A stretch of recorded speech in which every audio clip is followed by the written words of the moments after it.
ਤੇ ਬਹੁਤ ਹੀ ਪਿਆਰ ਤੇ ਸਤਿਕਾਰ ਭਰੀ ਸਤਿ ਸ੍ਰੀ ਅਕਾਲ ਸਰੋਤਿਓ। ਅੱਜ ਮਾਰਚ ਦੀ ਪਹਿਲੀ ਤਰੀਕ ਆ ਤੇ ਦਿਨ ਜਿਹੜਾ ਆ ਉਹ ਸ਼ੁੱਕਰਵਾਰ ਆ ਜੀ। ਤੇ ਸਰੋਤਿਓ, ਪ੍ਰੋਗਰਾਮ ਸ਼ੁਰੂ ਕਰਨ ਤੋਂ ਪਹਿਲਾਂ ਸਾਡੇ ਅੱਜ ਦੇ ਸਪਾਂਸਰਸ ਦਾ ਧੰਨਵਾਦ। ਖਾਲਸਾ ਇੰਸ਼ੋਰੈਂਸ ਏਜੰਸੀ ਵਾਲੇ, ਜਿਨ੍ਹਾਂ ਦੇ ਕੋਲੋਂ ਕਿਸੇ ਵੀ ਤਰੀਕੇ ਦੇ ਇੰਸ਼ੋਰੈਂਸ ਦੇ ਲਈ ਇਹਨਾਂ ਨੂੰ ਕਾਲ ਕਰੋ 408 272 2500 ਦੇ ਉੱਤੇ। ਇਸ ਦੇ ਨਾਲ ਨਾਲ Santokh Singh, Paramjit Kaur Basi Fremont, Manjit Singh, Narinder Kaur Kular, Glovis, Amarjit Singh Stockton, Karnail Singh Randhawa Sacramento, Satnam Singh, Gurvinder Singh Yuba City, Bisla ਪਰਿਵਾਰ Fresno, Buta Singh Johal Lynnwood, Coast Hyundai trailer dealership Fresno ਵਾਲੇ, ਜਿਨ੍ਹਾਂ ਦੇ ਕੋਲੋਂ ਤੁਸੀਂ ਨਵੇਂ ਪੁਰਾਣੇ ਡਰਾਈਵ ਐਂਡ ਰੀਫਰ ਟ੍ਰੇਲਰਸ ਖਰੀਦ ਸਕਦੇ ਹੋ। ਫਾਈਨੈਂਸਿੰਗ ਵੀ ਕਰਦੇ ਹਨ। ਕਾਲ 909 786 8008।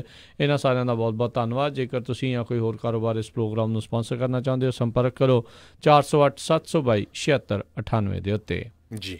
ਤੇ ਸਾਡਾ ਅੱਜ ਸਮਾਂ ਵੀ ਥੋੜ੍ਹਾ ਆ, ਕਿਉਂਕਿ ਜਿਹੜੀਆਂ ਮਿੰਟੂ ਵਾਲੀਆਂ ਖਬਰਾਂ ਲੰਬੀਆਂ ਹੁੰਦੀਆਂ।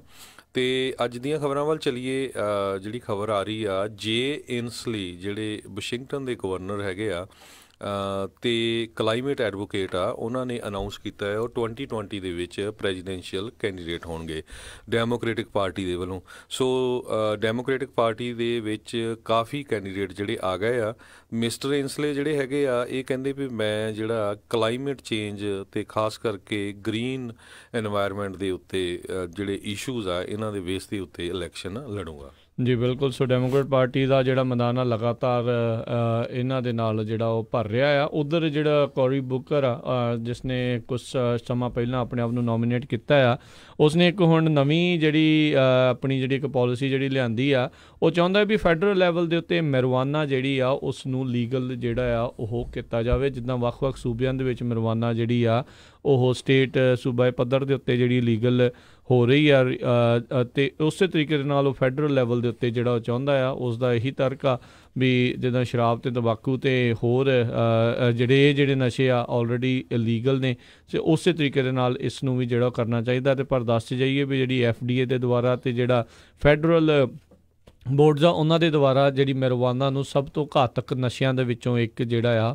ਅਜੇ ਵੀ ਗਰਦਾਨਿਆ ਗਿਆ ਹੋਇਆ ਆ। ਤਾਂ ਹੀ ਇਹਨਾਂ ਦੇ ਕੇਸਾਂ ਦੇ ਵਿੱਚ ਆਪਾਂ ਦੇਖਿਆ ਵੀ ਬਹੁਤ ਸਾਰੇ ਜਿਹੜੇ ਲੋਕ ਆ ਕਈ ਸਾਲਾਂ ਤੱਕ ਜੇਲ੍ਹਾਂ ਦੇ ਵਿੱਚ ਜਿਹੜੇ ਉਹ ਡੱਕੇ ਰਹਿੰਦੇ ਨੇ। ਉੱਦਾਂ ਜਿਹੜੇ ਰਾਸ਼ਟਰਪਤੀ ਟਰੰਪ, ਉਹਨਾਂ ਨੇ ਬਾਕੀ ਜਿਹੜੇ ਆਪਣੇ ਜਿਹੜੇ ਕੈਬਨਿਟ ਮਿਨਿਸਟਰ ਅਤੇ ਹੋਰ ਜਿਹੜੇ ਕਾਂਗਰਸ ਦੇ ਜਿਹੜੇ ਮਦਦ ਦੇ ਨਾਲ ਇੱਕ ਨਵਾਂ ਕ੍ਰਿਮੀਨਲ ਜਸਟਿਸ ਰਿਫਾਰਮ ਬਿੱਲ ਜਿਹੜਾ ਉਹ ਜ਼ਰੂਰ ਲੈ ਕੇ ਆਂਦਾ ਆ।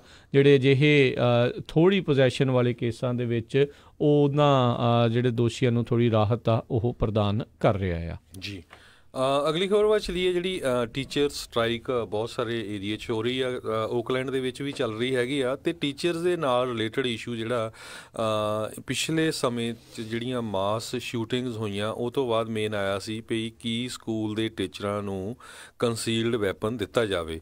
ਸੋ ਬਹੁਤ ਸਾਰੇ ਲੋਕ ਇਹਦੇ ਅਗੇਂਸਟ ਵੀ ਸੀ ਵੀ ਟੀਚਰ ਦਾ ਕੰਮ ਟੀਚ ਕਰਨਾ ਹੁੰਦਾ, ਨਾ ਕਿ ਜਿਹੜਾ ਆ ਵੀ ਇੱਕ ਤਰ੍ਹਾਂ ਦੇ ਨਾਲ ਗਨ ਲੈ ਕੇ ਜਿਹੜਾ ਆ ਘੁੰਮਣਾ। ਸੋ ਹੁਣ ਓਹਾਇਓ ਦੇ ਵਿੱਚ ਇੱਕ ਜੱਜ ਨੇ ਰੂਲ ਕੀਤਾ ਆ ਵੀ ਜਿਹੜੇ ਟੀਚਰਸ ਹੈਗੇ ਆ, ਜੇ ਉਹ ਕੰਸੀਲਡ ਵੈਪਨ ਲੈਂਦੇ ਹੈਗੇ ਆ ਅਤੇ ਉਹਨਾਂ ਨੂੰ ਸਖਤ ਟ੍ਰੇਨਿੰਗ ਲੈਣ ਦੀ ਜ਼ਰੂਰਤ ਨਹੀਂ। ਪਹਿਲਾਂ ਇਹ ਕਿਹਾ ਗਿਆ ਸੀ ਵੀ ਜਿਹੜੇ ਟੀਚਰ ਦੇ ਕੋਲ ਗਨ ਹੋਊਗੀ ਉਹਨੂੰ 700 ਘੰਟੇ ਦੇ ਕਰੀਬ ਜਿਹੜੀ ਆ ਟ੍ਰੇਨਿੰਗ ਲੈਣੀ ਪਊਗੀ। ਪਰ ਜੱਜ ਨੇ ਹੁਣ ਕਿਹਾ ਵੀ ਜਿਹੜਾ ਡਿਸਟ੍ਰਿਕਟ ਪਾਲਿਸੀ ਹੈਗੀ ਆ ਸਕੂਲ ਦੀ, ਉਹਦੇ ਮੁਤਾਬਕ ਉਹਨਾਂ ਨੂੰ ਸਿਰਫ 30 ਘੰਟਿਆਂ ਦੀ ਜਿਹੜੀ ਟ੍ਰੇਨਿੰਗ ਲੈਣ ਦੀ ਜ਼ਰੂਰਤ ਹੈਗੀ ਆ। ਜੀ।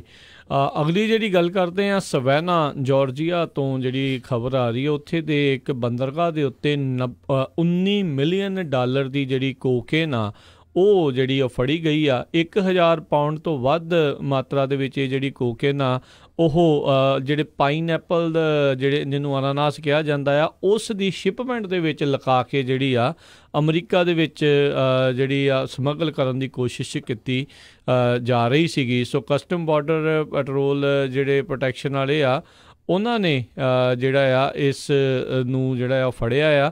ਅਤੇ ਇਹ ਵੇਖੋ ਹਰਜੋਤ ਸਿੰਘ ਜੀ, ਕਹਿੰਦੇ ਕੋਲੰਬੀਆ ਤੋਂ ਜਿਹੜੀ ਇਹ ਸ਼ਿਪਮੈਂਟ ਉਹ ਆ ਰਹੀ ਸੀ। ਹੁਣ ਕਹਿੰਦੇ ਤੁਸੀਂ ਜਿੰਨੀ ਮਰਜ਼ੀ ਚਾਹੇ 100 ਫੁੱਟ ਉੱਚੀ ਵੀ ਕਰ ਲੈਂਦੇ, ਅਤੇ ਇਹ ਤਾਂ ਦੇਖੋ ਇਸ ਤਰੀਕੇ ਦੇ ਨਾਲ ਕਿੱਦਾਂ ਜਿਹੜੀ ਆ ਉਹ ਟਰਾਈ ਕਰ ਰਹੇ ਨੇ ਵੀ ਕਿਸੇ ਨਾ ਕਿਸੇ ਤਰੀਕੇ ਦੇ ਨਾਲ ਅਮਰੀਕਾ ਦੇ ਵਿੱਚ ਜਿਹੜੀ ਡਰੱਗ ਆ ਉਸ ਨੂੰ ਘੱਲਦੇ ਹੀ ਜਿਹੜਾ ਉਹ ਜਾਈਏ। CBP ਕਹਿੰਦੇ on A typical day 5000 pound of drugs every day nationally, ਪੂਰੇ ਜਿਹੜੇ ਆ ਦੇਸ਼ ਦੇ ਪੱਧਰ ਦੇ ਉੱਤੇ 5000 ਪਾਉਂਡ ਨਸ਼ਾ ਜਿਹੜੀ ਆ ਉਹ ਉਸ ਨੂੰ ਫੜ ਲੈਂਦੀ, ਉਸ ਨੂੰ ਰੋਕ ਲੈਂਦੀ ਆ। ਤੁਸੀਂ ਇਹ ਸੋਚੋ ਜੇ 5000 ਫੜਦੀ ਹੈ ਤਾਂ ਨਿਕਲ ਜਿਹੜਾ ਆ ਉਹ ਕਿੰਨਾ ਜਾਂਦਾ ਹੋਵੇਗਾ, ਜਿਹੜਾ ਕਿ ਬਾਅਦ 'ਚ ਆਪਣੇ ਹੀ ਨੇਬਰਹੁੱਡ, ਆਪਣੀਆਂ ਹੀ ਇਹਨਾਂ ਸਟਰੀਟਾਂ ਦੇ ਵਿੱਚ ਜਾ ਕੇ ਲੋਕਾਂ ਦੇ ਉੱਤੇ ਕਹਿਰ ਬਣ ਕੇ ਟੁੱਟਦਾ ਆ। ਅਗਲੀ ਖਬਰ ਸ਼ਿਕਾਗੋ ਤੋਂ ਆ ਰਹੀ ਹੈ। ਸ਼ਿਕਾਗੋ ਦੇ ਵਿੱਚ ਕਹਿੰਦੇ ਜਿਹੜਾ ਹੋਮੋਸਾਈਡ ਰੇਟ ਹੈਗਾ ਆ ਉਹ ਲਗਭਗ ਅੱਧਾ ਹੋ ਗਿਆ ਇਸ ਸਾਲ ਪਿਛਲੇ ਸਾਲ ਦੇ ਮੁਕਾਬਲੇ। ਹੁਣ ਤੱਕ ਸ਼ਿਕਾਗੋ 'ਚ ਆਲਰੇਡੀ 44 ਲੋਕ ਮਾਰੇ ਜਾ ਚੁੱਕੇ ਆ ਗਨ ਦੇ ਨਾਲ, ਅਤੇ ਜੋ ਕਿ ਕਹਿੰਦੇ ਪਿਛਲੇ ਸਾਲ 2 ਮਹੀਨਿਆਂ 'ਚ 80 ਦੇ ਕਰੀਬ ਸੀ। ਸੋ 44% ਇਹ ਘਾਟਾ ਹੋਇਆ। ਉਹਦੇ 'ਚ ਕ੍ਰਾਈਮ 'ਚ 214 ਸ਼ੂਟਿੰਗਸ ਹੋਈਆਂ ਆ ਹੁਣ ਤੱਕ, ਅਤੇ ਜੋ ਕਿ ਪਿਛਲੇ ਸਾਲ 282 ਸੀਗੀਆਂ।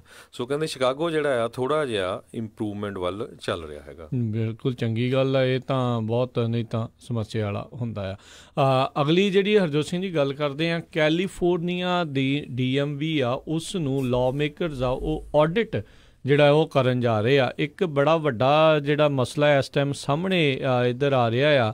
ਅਸੈਂਬਲੀਮੈਨ ਜਿਮ ਪੈਟਰਸਨ ਉਹਨਾਂ ਨੇ ਜਿਹੜੇ ਰਿਪਬਲਿਕਨ ਨੇ ਫਰੈਜ਼ਨੋ ਇਲਾਕੇ ਤੋਂ, ਉਹਨਾਂ ਨੇ ਪ੍ਰੋਬਲਮ ਜਿਹੜੀ ਆ ਇਹ ਜ਼ਾਹਰ ਕੀਤੀ ਆ DMV ਦੇ ਨਾਲ। ਕਹਿੰਦੇ ਵੀ ਪਿਛਲੀ ਵਾਰੀਆਂ ਜਦੋਂ ਇਲੈਕਸ਼ਨ ਹੋਈਆਂ ਆ, ਕਥਿਤ ਵੋਟਰ ਫਰਾਡ ਜਿਹੜਾ ਆ ਉੱਥੇ DMV ਦੇ ਵਿੱਚ ਉੱਥੇ ਹੋਇਆ ਆ। ਇੱਕ ਹਿਸਾਬ ਦੇ ਨਾਲ ਡਿਪਾਰਟਮੈਂਟ ਦੇ ਦੁਆਰਾ ਬਹੁਤ ਸਾਰੇ ਵੋਟਰ ਰਜਿਸਟ੍ਰੇਸ਼ਨ ਫਾਰਮਸ ਦੀ ਜਿਹੜੀ ਇਨਫੋਰਮੇਸ਼ਨ ਆ ਉਸ ਨੂੰ ਜਿਹੜਾ ਮਿਸ ਹੈਂਡਲ ਕੀਤਾ ਗਿਆ, ਉਸ ਨੂੰ ਸਹੀ ਤਰੀਕੇ ਦੇ ਨਾਲ ਨਹੀਂ ਰੱਖਿਆ ਗਿਆ। 23,000 ਜਿਹੜੇ ਡਰਾਈਵਰ ਆ ਉਹਨਾਂ ਨੂੰ ਜਿਹੜੇ ਆ ਡਬਲ ਰਜਿਸਟਰ ਜਿਹੜਾ ਕੀਤਾ ਗਿਆ, ਜਿਹੜੀ ਉਹਨਾਂ ਦੀ ਇਨਫੋਰਮੇਸ਼ਨ ਸਹੀ ਸਮੇਂ ਤੱਕ ਸੈਕਟਰੀ ਆਫ ਸਟੇਟ ਦੇ ਆਫਿਸ ਤੱਕ ਨਹੀਂ ਪਹੁੰਚਾਈ, ਅਤੇ 77,000 ਜਿਹੜੇ ਡਰਾਈਵਰਸ ਆ ਜਿਹੜੇ ਉੱਥੇ ਆਏ ਸੀ ਉਹਨਾਂ ਨੂੰ ਡਬਲ ਰਜਿਸਟਰ ਕੀਤਾ ਗਿਆ। ਕਈਆਂ ਨੂੰ ਕਹਿੰਦੇ ਧੱਕੇ ਦੇ ਨਾਲ ਹੀ ਜਿਹੜੇ ਆ ਮੇਲ ਇਨ ਬੈਲਟਸ ਜਿਹੜੇ ਉਹਨਾਂ ਦੇ ਲਈ ਘੱਲ ਦਿੱਤੇ ਗਏ, ਅਤੇ ਕਈਆਂ ਦੀ ਰਜਿਸਟ੍ਰੇਸ਼ਨ ਉਹਨਾਂ ਦੇ ਮਰਜ਼ੀ ਤੋਂ ਬਗੈਰ ਜਿਹੜੀ ਆ ਉਹ ਚੇਂਜ ਹੋ ਗਈ ਆ। ਫਰੈਜ਼ਨੋ ਸਿਟੀ ਕਲਰਕ ਦੇ ਆਫਿਸ ਜਿਹੜੇ ਆ ਉਹ ਕਹਿੰਦਾ ਆ ਵੀ DMV ਦੇ ਵਿੱਚ ਪ੍ਰੋਸੈਸਿੰਗ ਦੀਆਂ ਪ੍ਰੋਬਲਮਸ ਜਿਹੜੀਆਂ ਆ ਉਹ ਪਿਛਲੇ ਸਾਲ ਬਹੁਤ ਰਹੀਆਂ ਨੇ। ਸੋ ਹੁਣ ਇਸੇ ਹੀ ਚੀਜ਼ਾਂ ਨੂੰ ਮੱਦੇਨਜ਼ਰ ਰੱਖਦੇ ਹੋਏ ਜਿਹੜੇ ਜਿਮ ਪੈਟਰਸਨ ਅਸੈਂਬਲੀਮੈਨ ਹੈਗੇ ਨੇ ਫਰੈਜ਼ਨੋ ਤੋਂ, ਉਹ ਜਿਹੜੇ ਆ ਇਸ ਦੀ ਆਡਿਟ ਦੀ ਜਿਹੜੀ ਉਹ ਮੰਗ ਉਹ ਕਰ ਰਿਹਾ, ਅਤੇ ਆਈ ਥਿੰਕ ਆਡਿਟ ਜਿਹੜਾ ਹੋਵੇਗਾ ਕਿ ਕਹਿੰਦੇ ਨਾਲ ਉਹ ਵੀ ਉਹਨਾਂ ਨੇ ਕਿਹਾ ਵੀ ਇਹਦੇ ਵਿੱਚ ਡੈਮੋਕ੍ਰੇਟ ਪਾਰਟੀ ਇਹ ਬਾਈ ਪਾਰਟੀਜ਼ਨ ਐਫਰਟ ਜਿਹੜਾ ਆ ਉਹ ਹੋਵੇਗਾ ਵੀ DMV ਨੂੰ ਜਿਹੜਾ ਇੱਕ ਹਿਸਾਬ ਦੇ ਨਾਲ ਕਲੀਨ ਅਪ ਕਰਨਾ ਚਾਹੀਦਾ ਆ। ਵਾਕਿਆ ਹੀ ਹਰਜੋਤ ਸਿੰਘ ਜੀ ਬਹੁਤ ਜ਼ਰੂਰੀ ਆ, ਅਤੇ ਜਿਹੜੇ ਲੋਕਾਂ ਦਾ ਵਾਹ DMV ਦੇ ਨਾਲ ਪੈਂਦਾ ਆ ਉਹ ਸਹੀ ਤਰੀਕੇ ਦੇ ਨਾਲ ਜਾਣਦੇ ਆ ਵੀ ਉੱਥੇ ਕੰਮ ਕਿਸ ਤਰੀਕੇ ਦੇ ਨਾਲ ਜਿਹੜਾ ਉੱਥੇ ਚੱਲ ਰਿਹਾ ਹੈਗਾ ਆ। ਟੋਟਲੀ ਮੈਸਅਪ ਆ ਅੱਜ ਦੀ ਡੇਟ 'ਚ ਜੇ ਦੇਖਿਆ ਜਾਵੇ। ਕੈਲੀਫੋਰਨੀਆ DMV ਤੁਹਾਨੂੰ ਅਪੁਆਇੰਟਮੈਂਟਾਂ ਨਹੀਂ ਮਿਲਦੀਆਂ 3 ਮਹੀਨੇ ਤੱਕ, ਜੇ ਜਾਂਦੇ ਆ ਤੁਹਾਨੂੰ ਬਹੁਤ ਲੰਮੇ ਘੰਟੇ ਜਿਹੜਾ ਖੜ੍ਹਨਾ ਪੈਂਦਾ ਹੈਗਾ। ਅਤੇ ਅਗਲੀ ਖਬਰ ਬਾਅਦ ਚਾਹੀਏ ਅਤੇ ਜਿਹੜੀ US ਗਵਰਨਮੈਂਟ ਨੇ ਉਸਾਮਾ ਬਿਨ ਲਾਦਨ ਦਾ ਜਿਹੜਾ ਮੁੰਡਾ ਹੈਗਾ ਆ ਉਸ ਦੇ ਉੱਤੇ $1 ਮਿਲੀਅਨ ਦਾ ਜਿਹੜਾ ਇਨਾਮ ਰੱਖਿਆ ਹੈਗਾ, ਕਿਉਂਕਿ US ਗਵਰਨਮੈਂਟ ਕਹਿੰਦੀ ਹੈ ਵੀ ਸਾਨੂੰ ਇਨਫੋਰਮੇਸ਼ਨ ਮਿਲੀ ਆ ਉਸਾਮਾ ਬਿਨ ਲਾਦਨ ਦਾ ਜਿਹੜਾ ਮੁੰਡਾ ਹੈਗਾ ਆ ਹਮਜ਼ਾ ਬਿਨ ਲਾਦਨ, ਇਹ US ਤੋਂ ਆਪਣੇ ਜਿਹੜਾ ਪਿਤਾ ਆ ਉਹਦੀ ਮੌਤ ਦਾ ਬਦਲਾ ਲੈਣਾ ਚਾਹੁੰਦਾ ਹੈਗਾ। ਸੋ ਆਲਰੇਡੀ ਜਿਹੜਾ ਇਸ ਨੇ ਟੈਰਰਿਸਟ ਸੈੱਲ ਸੈਟਅਪ ਕੀਤਾ ਹੋਇਆ ਆ। ਸੋ ਉਸ ਨੂੰ ਦੇਖਦੇ ਹੋਏ ਜਿਹੜੀ ਸਾਊਦੀ ਅਰੇਬੀਆ ਦੀ ਗਵਰਨਮੈਂਟ ਆ ਉਸ ਨੇ ਜਿਹੜੀ ਉਹਦੀ ਸਿਟੀਜ਼ਨਸ਼ਿਪ ਹੈਗੀ ਆ ਉਹ ਰਿਵੋਕ ਕਰ ਲਈ ਹੈਗੀ ਆ। ਜੀ ਜੀ। ਅਗਲੀ ਜਿਹੜੀ ਖਬਰ ਹਰਜੋਤ ਸਿੰਘ ਜੀ ਗੱਲ ਕਰਦੇ ਹਾਂ ਬੇਕਰਸਫੀਲਡ ਤੋਂ, ਜਿਹੜੀ ਕੱਲ੍ਹ ਆਪਾਂ ਖਬਰ ਸਾਂਝੀ ਕੀਤੀ ਸੀ ਵੀ ਉਹ ਇੱਕ ਨਾਬਾਲਗ ਕੁੜੀ ਦੇ ਜਿਹੜੀ ਇੱਕ ਹੱਤਿਆ ਹੋਈ ਉਹਦੇ ਨਵਜਨਮੇ ਜਿਹੜੇ ਬੱਚੇ ਦੀ, ਜਿਸ ਮਾਮਲੇ ਦੇ ਵਿੱਚ 2 ਜਣਿਆਂ ਨੂੰ ਗ੍ਰਿਫਤਾਰ ਕੀਤਾ ਹੋਇਆ ਹੈ। ਉਸੇ ਮਾਮਲੇ ਦੇ ਵਿੱਚ ਹਰਜੋਤ ਸਿੰਘ ਜੀ ਇੱਕ ਅਪਡੇਟ ਹੋਰ ਆਈ ਆ ਵੀ 23 ਸਾਲਾਂ ਦਾ ਇੱਕ ਹੋਰ ਮੁੰਡਾ ਉਸ ਕੇਸ ਦੇ ਵਿੱਚ ਉਹਨਾਂ ਨੇ ਗ੍ਰਿਫਤਾਰ ਜਿਹੜਾ ਉਹ ਕੀਤਾ ਆ। ਸੋ ਇਹ ਜਿਹੜਾ ਲਗਾਤਾਰ ਮਸਲਾ ਜਿਹੜਾ ਆ ਇਸ ਦੀ ਤਹਿ ਤੱਕ ਜਿਹੜੇ ਪੁਲਿਸ ਅਧਿਕਾਰੀ ਆ ਉਹ ਪਹੁੰਚਣ ਦੀ ਕੋਸ਼ਿਸ਼ ਦੇ ਵਿੱਚ ਜਿਹੜੇ ਆ ਉਹ ਲੱਗੇ ਹੋਏ ਨੇ ਜੀ। ਸੋ ਬਿਲਕੁਲ ਜੇ ਦੇਖਿਆ ਜਾਵੇ ਪਿਛਲੇ 2 ਹਫ਼ਤਿਆਂ ਤੋਂ ਖਾਸ ਕਰਕੇ ਫ੍ਰਿਜ਼ਨੋ ਅਤੇ ਬੇਕਰਸਫੀਲਡ ਏਰੀਏ ਤੋਂ ਕਾਫੀ ਮਾੜੀਆਂ ਖਬਰਾਂ ਆ ਰਹੀਆਂ ਹੈਗੀਆਂ। ਸੋ ਬੇਕਰਸਫੀਲਡ ਦੇ ਵਿੱਚ ਇਸ ਇੰਸੀਡੈਂਟ ਦੇ ਨਾਲ ਆਪਣੀ ਜਿਹੜੀ ਪੰਜਾਬੀਆਂ ਦਾ ਕਾਫੀ ਜਿਹੜਾ ਉਹਨਾਂ ਨੂੰ ਫੇਸ ਕਰਨਾ ਪਿਆ, ਕਿਉਂਕਿ ਮੀਡੀਆ ਦੇ ਇਸ ਨੂੰ ਬਹੁਤ ਜ਼ਿਆਦਾ ਉਛਾਲਿਆ ਹੈਗਾ ਆ। ਜਿਹੜਾ ਇੱਥੇ ਦਾ ਮੀਡੀਆ ਹੈਗਾ ਆ ਨੈਚੁਰਲੀ ਉਹ ਤਾਂ ਆਉਣਾ ਹੀ ਆ ਜੇ ਕਿਸੇ ਦੀ ਮੌਤ ਹੋਈ ਆ। ਅਤੇ ਇੱਕ ਰਾਜਕਨਵੀਰ ਸਿੰਘ ਜੀ ਪਿਛਲੇ ਵੀਕ ਦੀ ਖਬਰ ਮੈਂ ਸਾਂਝੀ ਕਰਨੀ ਚਾਹੁੰਦਾ ਆ। ਬੇਕਰਸਫੀਲਡ ਦੇ ਵਿੱਚ ਬੈਲੇ ਟੈਰਸ ਪਾਰਕ ਹੈਗਾ ਆ ਕਾਟਨਵੁੱਡ ਏਰੀਏ ਦੇ ਵਿੱਚ ਹਾਈਵੇ 58 ਦੇ ਲਾਗੇ, ਉੱਥੇ ਕਹਿੰਦੇ ਭਈ ਪੰਜਾਬੀ ਮੂਲ ਦੇ 6-7 ਮੁੰਡੇ ਹੋਮਲੈਸ ਰਹਿੰਦੇ ਆ ਬਹੁਤ ਲੰਮੇ ਸਮੇਂ ਤੋਂ। ਤੇ ਪਿਛਲੇ ਸਮੇਂ 'ਚ ਇੱਕ ਇੱਦਾਂ ਹੀ ਇੱਕ ਪੰਜਾਬੀ ਮੁੰਡਾ ਜਿਹੜਾ ਆ ਉਹ ਪਹਿਲਾਂ ਕਿਤੇ ਜੇਲ੍ਹ 'ਚ ਬੰਦ ਸੀ, ਜਦੋਂ ਉਹ ਜੇਲ੍ਹ ਤੋਂ ਵਾਪਸ ਆਇਆ ਉਹਨਾਂ ਕੋਲ ਗਿਆ ਤੇ ਉਹਨੂੰ ਚਾਕੂਆਂ ਦੇ ਨਾਲ ਮਾਰ ਦਿੱਤਾ ਗਿਆ। ਇਹ ਖਬਰ ਬਾਹਲੀ ਬਾਹਰ ਨਹੀਂ ਆਈ। ਸੋ ਹਫ਼ਤਾ ਪਹਿਲਾਂ ਉੱਥੇ ਹੀ ਜਿਹੜਾ ਆ ਬੇਕਰਸਫੀਲਡ ਦੇ ਵਿੱਚ 6-7 ਜਿਹੜੇ ਹੋਮਲੈਸ ਰਹਿ ਰਹੇ ਪੰਜਾਬੀ ਮੁੰਡੇ, ਉਹਨਾਂ ਨੇ ਇੱਕ ਹੋਰ ਜਿਹੜਾ ਮੁੰਡਾ ਜੇਲ੍ਹ ਤੋਂ ਬਾਹਰ ਆਇਆ ਸੀ ਉਹਨੂੰ ਚਾਕੂਆਂ ਨਾਲ ਮਾਰ ਦਿੱਤਾ। ਸੋ ਹੁਣ ਇਹ ਦੇਖੋ ਕਿੱਡੀ ਵੱਡੀ ਜਿਹੜੀ ਪ੍ਰੋਬਲਮ ਆ ਆਪਣੀ ਕਮਿਊਨਿਟੀ 'ਚ। ਅਸੀਂ ਬਾਕੀਆਂ ਲਈ ਤਾਂ ਸਾਰੇ ਦਵਾ ਦਵ ਚੱਕ ਕੇ ਲੈ ਜਾਂਦੇ ਆ, ਕੰਬਲ, ਫੂਡ, ਸਾਰਾ ਕੁਛ। ਆਪਣੇ ਨਿਆਣੇ ਜਿਹੜੇ ਆ ਉਹਨਾਂ ਦਾ ਵੀ ਸਾਨੂੰ ਕੋਈ ਨਾ ਕੋਈ ਧਿਆਨ ਰੱਖਣਾ ਚਾਹੀਦਾ। ਇਸੇ ਤਰ੍ਹਾਂ ਫ੍ਰਿਜ਼ਨੋ ਏਰੀਏ ਦੇ ਵਿੱਚ, ਵਾਈਸੈਲੀਆ ਏਰੀਆ ਦੇ ਵਿੱਚ ਤੁਹਾਨੂੰ ਯਾਦ ਹੋਊਗਾ ਪਿਛਲੇ ਹਫ਼ਤੇ ਇੱਕ ਖਬਰ ਆਈ ਸੀ, ਇੱਕ ਪੰਜਾਬੀ ਨੌਜਵਾਨ ਨੇ ਕਿਸ ਤਰ੍ਹਾਂ ਜਿਹੜਾ 120 ਮੀਲ ਪਰ ਆਵਰ ਦੀ ਸਪੀਡ ਨਾਲ ਆਪਣੀ ਗੱਡੀ BMW 'ਚ ਜਾ ਰਿਹਾ ਸੀ, ਉਸਨੇ 8 ਸਾਲਾਂ ਦੇ ਬੱਚੇ ਨੂੰ ਮਾਰ ਦਿੱਤਾ ਤੇ ਉਹਦਾ ਲਾਇਸੈਂਸ ਵੀ ਸਸਪੈਂਡ ਸੀ ਕਿਉਂਕਿ ਉਹਨੂੰ 2016 ਦੇ ਵਿੱਚ ਡਰੰਕ ਡਰਾਈਵਿੰਗ ਮਿਲੀ ਸੀ ਤੇ ਇਸ ਵਾਰ ਫਿਰ ਉਹ ਡਰੰਕ ਡਰਾਈਵਿੰਗ ਦੇ ਵਿੱਚ ਇਨਵੋਲਵ ਸੀ। ਦੇਖੋ ਹੁਣ ਆਪ ਤਾਂ ਜਿਹੜਾ ਇਹ ਗਲਤ ਕੰਮ ਕਰਨਾ ਹੀ ਸੀ, ਇੱਕ ਜਿਹੜਾ 8 ਸਾਲਾਂ ਦਾ ਜਿਹੜਾ ਬੱਚਾ ਪਰਿਵਾਰ ਦੇ ਉੱਤੇ ਕਹਿਰ ਢਾਹ ਗਿਆ ਜੀ, ਦੇਖੋ ਉਹਨੂੰ ਵੀ ਜਿਹੜਾ ਮੌਤ ਦੇ ਮੂੰਹ 'ਚ ਕਰ ਗਿਆ। ਸੋ ਇਹਦੇ ਨਾਲ ਜਿਹੜੀ ਆ ਇੱਕ ਤਰ੍ਹਾਂ ਨਾਲ ਬਹੁਤ ਬਦਨਾਮੀ ਹੁੰਦੀ ਆ ਪੰਜਾਬੀਆਂ ਦੀ ਆਲ ਓਵਰ USA ਦੇ ਵਿੱਚ। ਸੋ ਜਿੰਨੇ ਵੀ ਸਾਡੇ ਸਰੋਤੇ ਸੁਣਦੇ, ਪਲੀਜ਼ ਸਾਰੇ ਜਿਹੜੇ ਆ ਨਾ, ਇਕੱਲਾ ਇਹ ਨਾ ਸੋਚੋ ਵੀ ਮੈਂ ਆਹ ਕਰ ਰਿਹਾ, ਤੁਸੀਂ ਇਹ ਸੋਚੋ ਵੀ ਪੂਰੀ ਆਪਣੀ ਕੌਮ ਨੂੰ ਰੀਪ੍ਰਜੈਂਟ ਕਰ ਰਹੇ ਆ। ਜੀ ਬਿਲਕੁਲ, ਇਹ ਬਹੁਤ ਧਿਆਨ ਰੱਖਣ ਵਾਲੀ ਜ਼ਰੂਰਤ ਆ। ਤੇ ਦੇਖੋ ਹੁਣ ਇਹ ਨਹੀਂ ਪਤਾ ਉਹ ਕਿੱਦਾਂ ਸੀਗਾ ਵੀ ਉਹਦੇ ਮਾਪਿਆਂ ਨੇ ਮੁੜ ਕੇ ਉਹਨੂੰ ਗੱਡੀ ਦੇਤੀ ਜਾਂ ਉਹ ਖੁਦ ਉਸਨੇ ਲਈ ਹੋਈ ਸੀ ਜਾਂ ਜਿੱਦਾਂ ਵੀ ਆ। ਆਈ ਥਿੰਕ ਧਿਆਨ ਰੱਖਣ ਦੀ ਇਹਨਾਂ ਚੀਜ਼ਾਂ ਦੀ ਜ਼ਰੂਰਤ ਆ। ਇਹ ਨਾ ਸੋਚੋ ਵੀ ਜਿਹੜੀ ਕੋਈ ਗਲਤੀ ਜਿਹੜਾ ਆ ਕਰ ਨਹੀਂ ਸਕਦਾ। ਇਹ ਪਹਿਲਾਂ ਹੀ ਜਿੱਦਾਂ ਆਪਾਂ ਦੱਸਦੇ ਰਹਿੰਦੇ ਹਾਂ ਵੀ ਇੱਕ ਦੂਜੇ ਦੇ ਨਾਲ ਸਮਾਂ ਜਿਹੜਾ ਕੱਢਿਆ ਕਰੋ, ਪਰਿਵਾਰਾਂ ਦੇ ਵਿੱਚ ਕੌਣ ਕੀ ਕਰ ਰਿਹਾ, ਕਿਵੇਂ ਹੋ ਰਿਹਾ ਆ, ਜਿਹੜੀ ਸਮਝ ਆ ਉਹ ਦੇਣੀ ਜਿਹੜੀ ਉਹ ਜ਼ਰੂਰੀ ਆ। ਬਾਕੀ ਦੇਖੋ ਕੋਈ ਘੋਟ ਕੇ ਤਾਂ ਕਿਸੇ ਦੇ ਦਿਮਾਗ ਦੇ ਵਿੱਚ ਕੁਝ ਪਾ ਨਹੀਂ ਸਕਦਾ, ਇਹ ਤਾਂ ਸਭ ਨੂੰ ਹੀ ਜਿਹੜਾ ਪਤਾ ਆ, ਪਰ ਫਿਰ ਵੀ ਦੱਸਣਾ ਇਹ ਬਹੁਤ ਜ਼ਰੂਰੀ ਆ ਤਾਂ ਜੋ ਜਦੋਂ ਵੀ ਉਹ ਕਰ ਰਹੇ ਇੱਕ ਇਨਫੋਰਮਡ ਡਿਸੀਜਨ ਜਿਹੜਾ ਆ ਉਹਨਾਂ ਦਾ ਹੋਵੇ, ਉਹਨਾਂ ਨੂੰ ਪਤਾ ਹੋਵੇ ਵੀ ਇਸ ਦੇ ਮਾੜੇ ਸਿੱਟੇ ਹੋ ਸਕਦੇ ਆ, ਕੀ ਜਿਹੜੇ ਇਸ ਦੇ ਤੁਹਾਨੂੰ ਇਕੱਲੇ ਉਹਦਾਂ ਉੱਤੇ ਨਹੀਂ, ਉਹਨਾਂ ਦੇ ਪਰਿਵਾਰਾਂ ਉੱਤੇ ਕਿਸ ਤਰੀਕੇ ਦਾ ਜਿਹੜਾ ਅਸਰ ਜਿਹੜਾ ਉਹ ਹੋ ਸਕਦਾ। ਉਹ 35 ਸਾਲਾਂ ਦਾ ਜਿਹੜਾ ਬੰਦਾ ਦੱਸਿਆ ਜਾਂਦਾ ਸੀ, ਕਰਮਜੀਤ ਸਿੰਘ, ਆਈਸ ਨੂੰ ਨਹੀਂ ਰਿਪੋਰਟ ਕਰਤਾ। ਅਗਰ ਉਹਦੇ ਕੋਲ ਗ੍ਰੀਨ ਕਾਰਡ ਵੀ ਹੋਇਆ 100% ਉਹ ਡਿਪੋਰਟ ਹੋਊਗਾ ਹੁਣ, ਹਨਾ ਵੀ DUI ਦੇ ਕੇਸ 'ਚ ਉਹਨਾਂ ਨੇ ਮਾਰਦੇ। ਦੇਖੋ ਡਿਪੋਰਟ ਬਾਅਦ 'ਚ ਹੋਣਾ, ਪਹਿਲਾਂ ਉਹਨੂੰ ਸਜ਼ਾ ਕੱਟਣੀ ਪੈਣੀ ਆ, ਪਹਿਲਾਂ ਉਹਨੂੰ ਤੇ ਇੱਥੇ ਜਿਹੜੀ ਉਹ ਸਜ਼ਾ ਕੱਟਣੀ ਪੈਣੀ। ਅਮਰੀਕਾ ਵਾਲੇ ਇੱਦਾਂ ਨਹੀਂ ਜਾਣ ਦਿੰਦੇ, ਉਹ ਤੁਹਾਨੂੰ ਜੇ ਉਹ ਤੁਸੀਂ ਇੱਥੋਂ ਦਾ ਬੰਦੇ ਨੂੰ ਕੁਛ ਵੀ ਤੁਹਾਡੇ ਤੇ ਫੈਲਣੀ ਕੋਈ ਚਾਰਜ ਆ, ਉਹ ਪਹਿਲਾਂ ਤੁਹਾਨੂੰ ਇੱਥੇ ਸਜ਼ਾ ਕੱਟਦੇ ਨੇ, ਫਿਰ ਉਸ ਤੋਂ ਬਾਅਦ ਧੱਕੇ ਮਾਰ ਕੇ ਬਾਹਰ ਜਿਹੜਾ ਉਹ ਇਸ ਤਰੀਕੇ ਨਾਲ ਕੱਢਦੇ ਆ। ਸੋ ਇਹ ਬਹੁਤ ਜਿਹੜੀਆਂ ਮੰਦਭਾਗੀਆਂ ਘਟਨਾਵਾਂ ਇਸ ਜਿਹੜੇ 1-2 ਵੀਕਾਂ ਦੇ ਵਿੱਚ ਪਿਛਲਿਆਂ ਦੇ ਵਿੱਚ ਖਾਸ ਕਰਕੇ ਪੰਜਾਬੀਆਂ ਨਾਲ ਸੰਬੰਧਿਤ ਜਿਹੜੀਆਂ ਉਹ ਆਈਆਂ ਨੇ। ਸੋ ਅਗਲੀਆਂ ਖਬਰਾਂ ਕੁਛ ਕੁ ਜੇ ਪ੍ਰੈਜ਼ੀਡੈਂਟ ਡੋਨਲਡ ਟਰੰਪ ਨਾਲ ਰਿਲੇਟਡ ਸਾਂਝੀਆਂ ਕਰਦੇ ਜਾਈਏ ਤੇ ਪ੍ਰੈਜ਼ੀਡੈਂਟ ਡੋਨਲਡ ਟਰੰਪ ਵੱਲੋਂ ਜੋ ਓਟੋ ਵਾਰਮਬੀਅਰ ਜਿਹੜਾ ਇੱਕ ਅਮਰੀਕਨ ਮੁੰਡਾ ਸੀਗਾ ਜਿਹਨੂੰ ਕੋਰੀਆ ਵਾਲਿਆਂ ਨੇ ਫੜਿਆ ਸੀ, ਉਹਨੂੰ ਜਦੋਂ ਇੱਕ ਤਰ੍ਹਾਂ ਪੂਰੀ ਤਰ੍ਹਾਂ ਬਿਮਾਰ ਹੋ ਗਿਆ, ਉਹਨੂੰ ਛੱਡਿਆ ਤੇ ਇੱਥੇ ਆ ਕੇ ਉਹਦੀ ਮੌਤ ਹੋ ਗਈ। ਉਹਦੇ ਸੰਬੰਧ ਦੇ ਵਿੱਚ ਜਿਹੜੇ ਉਹਨਾਂ ਨੇ ਬਿਆਨ ਦਿੱਤੇ ਸੀ ਉਹ ਕਾਫੀ ਕ੍ਰਿਟਿਸਿਜ਼ਮ ਉਹਨਾਂ ਨਾਲ ਹੋ ਰਿਹਾ ਹੈਗਾ ਆ। ਵੀ ਉਹਨਾਂ ਨੇ ਕਿਹਾ ਸੀ ਵੀ ਕਿਮ ਜੋਂਗ ਉਨ ਨੂੰ ਪਤਾ ਨਹੀਂ ਸੀ, ਪਰ ਅੱਜ ਉਹਦੀ ਫੈਮਿਲੀ ਕਹਿੰਦੀ ਆ ਵੀ ਕਿਮ ਜੋਂਗ ਉਨ ਜਿਹੜਾ ਆ ਉੱਥੇ ਦਾ ਜਿਹੜਾ ਡਿਕਟੇਟਰ ਆ ਉਹ ਪੂਰੀ ਤਰ੍ਹਾਂ ਜ਼ਿੰਮੇਵਾਰ ਸੀ। ਸੋ ਇਸੇ ਤਰ੍ਹਾਂ ਜਿਹੜੀ ਕਿਮ ਜੋਂਗ ਉਨ ਦੇ ਨਾਲ ਕੋਈ ਡੀਲ ਨਹੀਂ ਹੋਈ, ਉਹਦੇ ਸੰਬੰਧ ਦੇ ਵਿੱਚ ਹੁਣ ਕਈ ਡੈਮੋਕ੍ਰੇਟ ਜਿਹੜੇ ਆ ਉਹ ਪ੍ਰੈਜ਼ੀਡੈਂਟ ਡੋਨਲਡ ਟਰੰਪ ਦੀ ਹੱਕ ਵਿੱਚ ਆਏ ਆ। ਉਹ ਕਹਿੰਦੇ ਵੀ ਉਸ ਬੰਦੇ ਨਾਲ ਕੋਈ ਡੀਲ ਨਹੀਂ ਬਣਾਉਣੀ ਚਾਹੀਦੀ। ਅੱਜ ਜਿਹੜੇ ਵਾਈਸ ਪ੍ਰੈਜ਼ੀਡੈਂਟ ਜੋ ਬਾਈਡਨ ਆ ਉਹਨਾਂ ਨੇ ਇਹ ਕਿਹਾ ਆ ਵੀ ਪ੍ਰੈਜ਼ੀਡੈਂਟ ਡੋਨਲਡ ਟਰੰਪ ਨੇ ਵਧੀਆ ਕੀਤਾ ਵੀ ਉਹਦੇ ਨਾਲ ਕੋਈ ਡੀਲ ਨਹੀਂ ਬਣਾਈ। ਇਸੇ ਤਰ੍ਹਾਂ ਨੈਂਸੀ ਪਲੋਸੀ ਨੇ ਵੀ ਕਿਹਾ ਆ ਵੀ ਨਹੀਂ, ਉਹਦੇ ਨਾਲ ਕੋਈ ਡੀਲ ਨਹੀਂ ਬਣੀ, ਇਹ ਵਧੀਆ ਆ। ਤੇ ਇਸੇ ਤਰ੍ਹਾਂ ਇੱਕ ਹੋਰ ਖਬਰ ਜਿਹੜੀ ਆ ਰਹੀ ਆ ਵੀ ਜਿਹੜੇ ਜੈਰਡ ਕਸ਼ਨਰ ਆ ਉਹਨਾਂ ਦੇ ਜਵਾਈ ਆ, ਉਹਨਾਂ ਦੀ ਸਿਕਿਉਰਿਟੀ ਕਲੀਅਰੈਂਸ ਦੇ ਲਈ ਪ੍ਰੈਜ਼ੀਡੈਂਟ ਡੋਨਲਡ ਟਰੰਪ ਨੇ ਜਿਹੜਾ ਆ ਜ਼ੋਰ ਪਾਇਆ ਸੀ। ਈਵਨ ਦੋ ਜਿਹੜੇ ਉਹਨਾਂ ਦੇ ਰਹਿ ਚੁੱਕੇ ਐਸੋਸੀਏਟ ਜਿਹੜੇ ਸੀਗੇ ਜੌਨ ਕੈਲੀ ਤੇ ਇੰਟੈਲੀਜੈਂਸ ਆਫੀਸ਼ੀਅਲਸ ਨੇ ਕਿਹਾ ਸੀ ਵੀ ਇਹ ਜਿਹੜਾ ਆ ਉਹਦੀ ਕਲੀਅਰੈਂਸ ਨਹੀਂ ਕਰਨੀ ਚਾਹੀਦੀ। ਜੀ ਬਿਲਕੁਲ, ਇਹ ਕਹਿੰਦੇ ਧੱਕੇ ਦੇ ਨਾਲ ਹੀ ਜਿਹੜਾ ਉਹ ਕਰਵਾਈ ਆ। ਨੈਪੋਟਿਜ਼ਮ ਦਾ ਕਿਤੇ ਨਾ ਕਿਤੇ ਇਸ ਦੇ ਵਿੱਚ ਉਹ ਜਿਹੜਾ ਨਜ਼ਰ ਆ ਰਿਹਾ, ਕਿਉਂਕਿ ਉਹਨਾਂ ਨੇ ਸੀਨੀਅਰ ਐਡਵਾਈਜ਼ਰ ਜਿਹੜਾ ਉਹ ਬਣਾਇਆ ਸੀ। ਤੇ ਹੁਣ ਕਿਉਂਕਿ ਜੈਰਡ ਕਸ਼ਨਰ ਤਾਂ ਸਰਕਾਰ ਦੇ ਵਿੱਚ ਹੈ ਨਹੀਂ ਆ, ਤੇ ਉਹ ਬਹੁਤ ਸਾਰੇ ਵੱਖ-ਵੱਖ ਜਿਹੜੇ ਅਹੁਦਿਆਂ ਦੇ ਉੱਤੇ ਹੋਰ ਪ੍ਰਾਈਵੇਟ ਸੈਕਟਰ ਦੇ ਵਿੱਚ ਜਿਹੜਾ ਉਹ ਨਾਲ ਕੰਮ ਕਰਦਾ ਆ, ਤੇ ਉਹਦੇ ਕੋਲ ਬਹੁਤ ਜ਼ਿਆਦਾ ਕੌਨਫੀਡੈਂਸ਼ੀਅਲ ਜਿਹੜੀ ਇਨਫੋਰਮੇਸ਼ਨ ਜਿਹੜੀ ਸਰਕਾਰ ਦੀ ਸਿਕਿਉਰਿਟੀ ਵਾਲੀ ਜਾਂ ਹੋਰ ਕਈ ਵਾਲੀ ਜਿਹੜੀ ਹੋ ਸਕਦੀ, ਇਸੇ ਦੇ ਚੱਲਦਿਆਂ ਜਿਹੜਾ ਆ ਉਹ ਉਸ ਦੀ ਉੱਤੇ ਕਈ ਜਣੇ ਕਹਿ ਰਹੇ ਸੀ ਵੀ ਇਹਨੂੰ ਕਲੀਅਰੈਂਸ ਜਿਹੜੀ ਉਹ ਨਹੀਂ ਮਿਲਣੀ ਚਾਹੀਦੀ, ਤੇ ਉਦੋਂ ਵੀ ਬਹੁਤ ਸਾਰੀਆਂ ਰਿਪੋਰਟਾਂ ਉਦੋਂ ਸਾਹਮਣੇ ਆਈਆਂ ਸੀ, ਤੇ ਹੁਣ ਇਹ ਜਿਹੜੀ ਰਿਪੋਰਟ ਨਵੀਂ ਜਿਹੜੀ ਉਹ ਸਾਹਮਣੇ ਆਈ ਆ। ਸੋ ਲਗਾਤਾਰ ਕੁਛ ਨਾ ਕੁਛ ਅਜਿਹੀਆਂ ਹੀ ਚੀਜ਼ਾਂ ਜਿਹੜੀਆਂ ਰਾਸ਼ਟਰਪਤੀ ਟਰੰਪ ਦੇ ਨਾਲ ਸੰਬੰਧਿਤ ਜਿਹੜੀਆਂ ਉਹ ਆ ਰਹੀਆਂ ਨੇ, ਕਿਤੇ ਨਾ ਕਿਤੇ ਉਹਨਾਂ ਨੂੰ ਤੱਤੇ ਪਾਣੀ ਦੇ ਵਿੱਚ ਜਿਹੜੀਆਂ ਉਹ ਫਸਾ ਰਹੀਆਂ ਨੇ।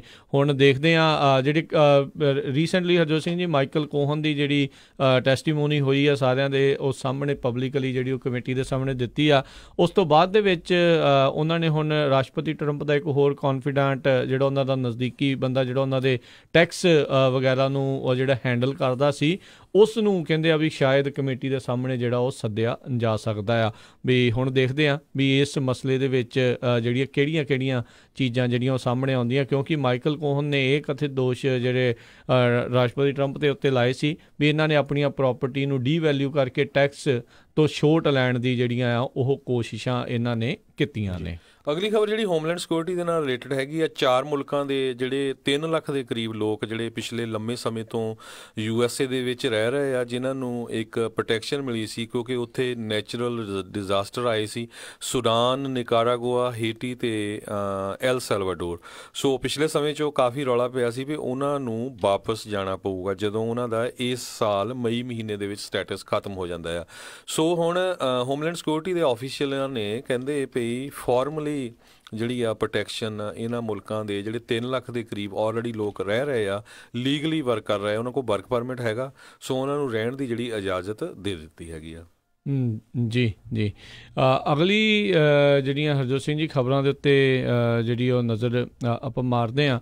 ਸੋ ਲੋਕਲ ਜਿਹੜਾ ਬਹੁਤ ਕੁਛ ਜਿਹੜਾ ਹਰਜੋਤ ਸਿੰਘ ਜੀ ਜਿਹੜਾ ਉਹ ਚੱਲਦਾ ਰਹਿੰਦਾ ਹੈ, ਅਤੇ ਇੱਕ ਜਿਹੜਾ ਆਪਾਂ ਜੇ ਅੰਤਰਰਾਸ਼ਟਰੀ ਪੱਧਰ ਦੇ ਉੱਤੇ ਜੇ ਗੱਲ ਕਰਦੇ ਜਾਈਏ, ਅਮਰੀਕਾ ਜਿਹੜਾ ਖਾਸ ਕਰਕੇ ਪਾਕਿਸਤਾਨ ਨੇ ਜਿਹੜਾ ਵਿੰਗ ਕਮਾਂਡਰ ਆ ਉਸ ਨੂੰ ਜਿਹੜਾ ਉਹ ਛੱਡ ਦਿੱਤਾ ਆ, ਉਸ ਦੀ ਜਿਹੜੀ ਰਾਈਟ ਨਾਲ ਪੂਰੇ ਪਾਸੇ ਵਿਸ਼ਵ ਦੇ ਜਿਹੜੇ ਮੀਡੀਆ ਦੇ ਵਿੱਚ ਜਿਹੜੀ ਚੰਗੀ ਚਰਚਾ ਜਿਹੜੀ ਆ ਇਸ ਟਾਈਮ ਕਿਤੇ ਨਾ ਕਿਤੇ ਚੱਲ ਰਹੀ ਆ, ਅਤੇ ਲੋਕ ਕਿਤੇ ਨਾ ਕਿਤੇ ਇਸ ਗੱਲੋਂ ਸੁੱਖ ਦਾ ਸਾਹ ਵੀ ਲੈ ਰਹੇ ਆ ਵੀ ਇਹਦੇ ਨਾਲ ਜਿਹੜਾ ਕਿਤੇ ਨਾ ਕਿਤੇ ਜਿਹੜੇ ਜੰਗ ਦੇ ਬੱਦਲ ਛਾਏ ਪਏ ਸੀ ਉਹ ਥੋੜ੍ਹੇ ਬਹੁਤੇ ਇਸ ਦੇ ਕਰਕੇ ਜਿਹੜੇ ਉਹ ਛੱਟ ਰਹੇ ਨੇ, ਅਤੇ ਚੰਗੀ ਗੱਲ ਆ। ਅਤੇ ਇਮਰਾਨ ਖਾਨ ਉਹਨਾਂ ਦੀ ਜਿਹੜੀ ਸਰਕਾਰ ਨੇ ਜਿਹੜਾ ਇੱਕ ਚੰਗਾ ਡਿਸੀਜਨ ਜਿਹੜਾ ਉਹ ਲਿਆ ਆ। ਹੁਣ ਚਾਹੇ ਭਾਰਤੀ ਕਹਿਣ ਵੀ ਉਹਨਾਂ ਦੇ ਉੱਤੇ ਇੰਟਰਨੈਸ਼ਨਲ ਪ੍ਰੈਸ਼ਰ ਸੀ, ਨਹੀਂ ਸੀਗਾ, ਜਾਂ ਜੋ ਵੀ ਸੀਗਾ, ਜਿੱਦਾਂ ਵੀ ਹੋਇਆ ਆਪਾਂ ਕਹਿੰਦੇ ਆ ਵੀ ਚੰਗਾ ਹੋਇਆ, ਵੀ ਕਿਉਂਕਿ ਵਾਰ ਦੇ ਨਾਲ, ਯੁੱਧ ਦੇ ਨਾਲ, ਜੰਗ ਦੇ ਨਾਲ ਕਿਸੇ ਨੂੰ ਕੋਈ ਜਿਹੜਾ ਫਾਇਦਾ ਨਹੀਂ ਹੈਗਾ। ਬਿਲਕੁਲ, ਇਹ ਵੀ ਬਾਹਰਲੇ ਮੁਲਕ ਵਾਲੇ ਜਿੰਨੇ ਵੀ ਪੰਜਾਬੀ ਹੈਗੇ ਉਹਨਾਂ ਨੇ ਵੀ ਪ੍ਰੈਸ਼ਰ ਪਾਇਆ ਸਾਰੇ।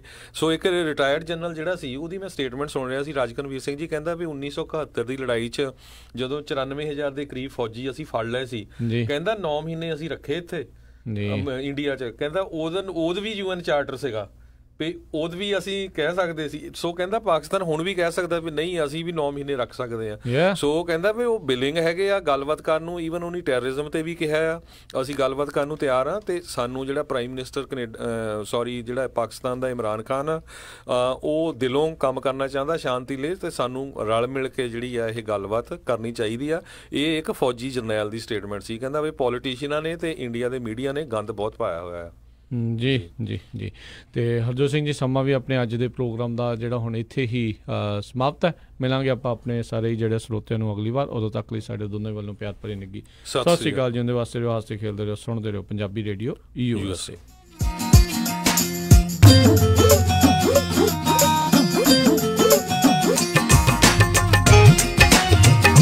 ਕੈਨੇਡਾ ਦੇ ਸਭ ਤੋਂ ਵੱਡੇ used truck sales dealer pride truck sales ਹੁਣ ਕੈਲੀਫੋਰਨੀਆ ਦੇ ਸ਼ਹਿਰ ਸਟਾਕ